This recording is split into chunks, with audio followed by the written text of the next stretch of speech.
नमस्कार दोस्तों, आज की वीडियो में हम बात करेंगे हमें अपने गेहूं की फसल में दूसरी यूरिया कब डालना है। गेहूं में दूसरी यूरिया डालने का सही समय क्या है, क्योंकि हमारी गेहूं की फसल में दूसरी यूरिया बहुत ज़्यादा इम्पोर्टेंट होती है। यह हमारे गेहूं की फसल में दशा और दिशा दोनों को तय करती है। यह कैसे? क्योंकि हमारी गेहूं की फसल में जब हम दूसरी यूरिया डालेंगे उस समय हमारे गेहूँ में ज़्यादा कलों का विकास हो रहा होगा, फुटाव ज़्यादा हो रहा होगा। उसी के साथ में हमें पत्तियों का भी ज़्यादा से ज़्यादा विकास कराना होता है। जब हम यहाँ यूरिया को डालने में गलती करते हैं या फिर लेट करते हैं तो उससे हमें अपने गेहूं के पैदावार कम देखने के लिए मिलती है। केवल यूरिया को गलत डालने पर यदि आप अपनी गेहूं की फसल में सही समय पर यूरिया डालेंगे तो उस समय जड़ों का विकास अच्छा होगा, ज़्यादा होगा, कल्लों का विकास ज़्यादा होगा और उसके साथ ही गेहूं में पत्तियों का भी तेज़ी से विकास होगा। साथ ही क्लोरोफिल की मात्रा भी मेंटेन रहेगी, जो हमारी गेहूं की फसल के लिए बहुत ज़्यादा ज़रूरी होता है। दोस्तों, वीडियो को आगे बढ़ने से पहले अभी तक आपने हमारे चैनल को सब्सक्राइब नहीं किया है तो सबसे पहले चैनल को सब्सक्राइब करें और बेल आइकन को प्रेस करें ताकि इस वीडियो को नोटिफिकेशन आपको सबसे पहले मिलती रहे। और इस वीडियो को शेयर भी किया करो ताकि दूसरे किसानों को भी इससे जानकारी पहुंचती रहे।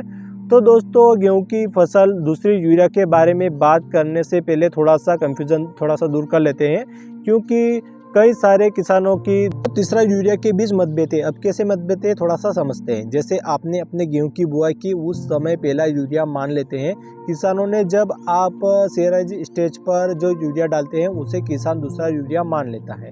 अब हम तीसरा यूरिया जब हम डालने की बात करते हैं तो दूसरा यूरिया या तीसरा यूरिया समझ सकते हो, या फिर कई किसान के लिए आखिरी यूरिया भी हो सकता है। अब कई किसान शुरुआती अवस्था में डीएपी डालता है, उसके बाद में पहला यूरिया मान लेते हैं। सीयराइज स्टेज पर अपनी गेहूं की फसल में पहली पानी देते हैं, उस समय दूसरा यूरिया हो गया। उसके बाद में हम वीडियो में जो हम अभी बात कर जैसे आपको समझ में आए, आप चाहे इसको दूसरा यूरिया मान ले, तीसरा यूरिया समझ ले या आखिरी यूरिया मान ले, जैसे आपको ठीक लगे समझ सकते हो। दोस्तों, हमें अपने गेहूं की फसल में दूसरा यूरिया कब डालना है। अब हम दूसरा यूरिया डालने से पहले यूरिया के बारे में समझ लेते हैं। आपने जो पहले यूरिया डाल दिया होगा, सीयराइज स्टेज पर दिया होगा, यानी 21 दिन के आसपास पहला पानी लगाया होगा, तो कई सारे किसानों ने 25 दिन के आसपास लगाया होगा। तो उस समय आपने यूरिया डाल चुके होंगे, या फिर दूसरी यूरिया डालने का सही समय क्या है। तो यह सबसे ज़्यादा इम्पोर्टेंट यूरिया है आपकी गेहूं की फसल के लिए। दोस्तों, सीयराइज स्टेज के आसपास हमारे कल्लों का विकास का समय होता है और उस समय गेहूं की फसल में 60 दिन तक ये समय चलता है।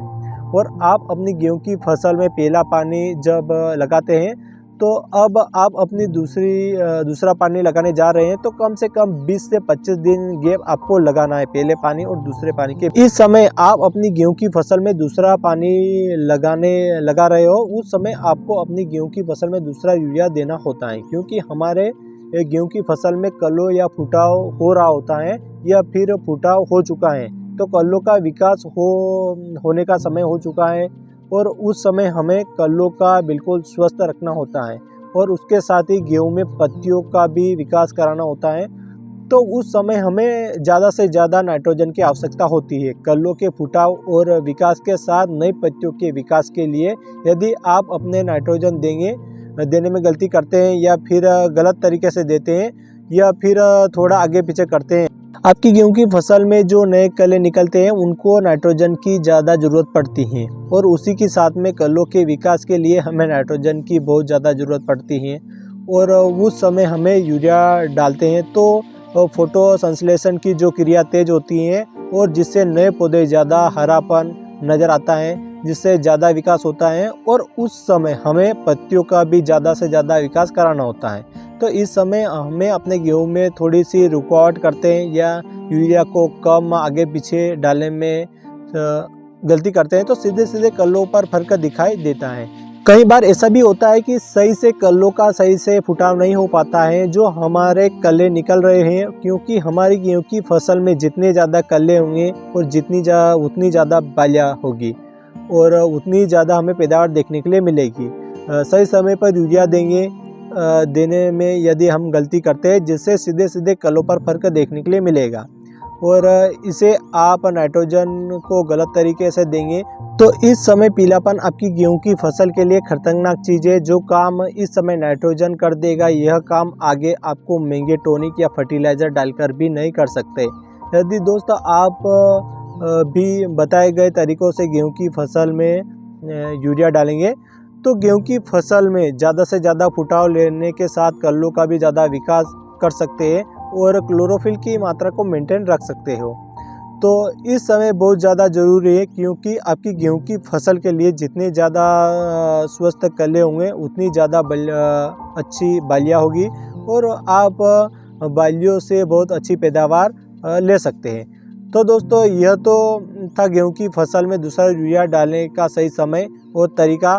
तो इसे तरीक़े से आप गेहूं की फसल में यूरिया डालकर आप अच्छा पैदावार निकाल सकते हैं। दोस्तों इस वीडियो के माध्यम से बस इतना ही, आगे फिर ऐसे वीडियो के साथ मिलते हैं। तब तक के लिए सेफ एंड टेक केयर। अगर वीडियो अच्छा लगा चैनल को सब्सक्राइब जरूर